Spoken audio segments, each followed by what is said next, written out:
Hello. Hello. Thanks for agreeing to set up this interview.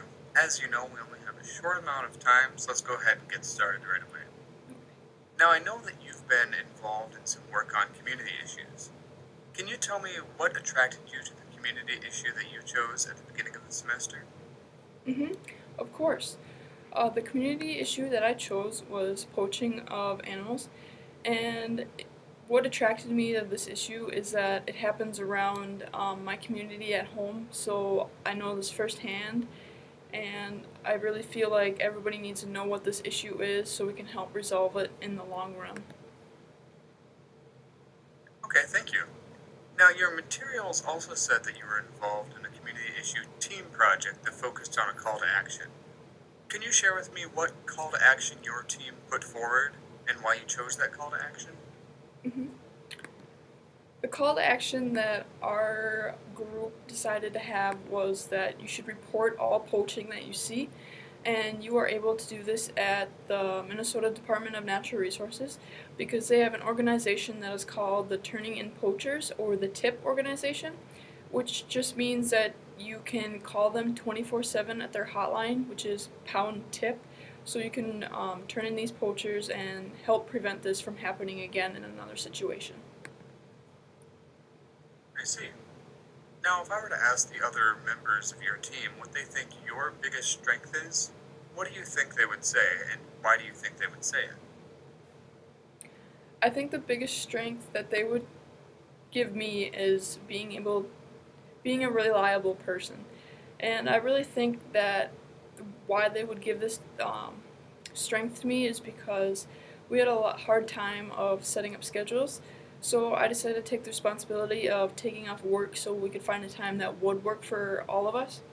And I also decided to take the responsibility of finding a room so that we could all do our research and practice our speech in. And we did this 3 times, and I followed through each of the 3 times, and I showed up, and I was on time, and I wasn't late. And I think a reliable person really has those qualities of being on time and following through with the responsibility that they had in hand. Okay, great. What for you was the most challenging thing about working with your team?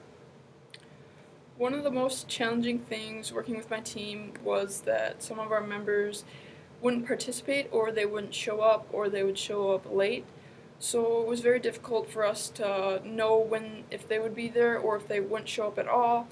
So we just decided to take the situation at hand and talk to our teacher, and we ended up having a 2-person group. So in the end, everything did work out fine. Thank you. Okay, last question. In 30 seconds or so, tell me what your biggest takeaway was from Com 110 this semester. What will stick with you and be useful to you? The biggest takeaway from Com 110 would probably have to be gaining self confidence in myself. And in the beginning, I didn't really have much speech background. I didn't really like giving speeches. So I was always nervous. I had a lack of self confidence. I had a shaky voice, cracky voice. My body would shake when I was standing up front. And then just throughout the whole entire course, I just found out that practicing a lot really helps take the nerves down a couple notches, so I wasn't as nervous for speech day, and I wasn't as shaky because I had self-confidence in myself that I could do the speech and that I could do it well. And that's probably one of the biggest takeaways I have, was having a lot of self-confidence in the end. All right. Well, thank you so much for taking the time to talk with me. We'll probably be in touch with you in the next few weeks or so. Take care. Thank you. Thank you for the opportunity. I really appreciate it.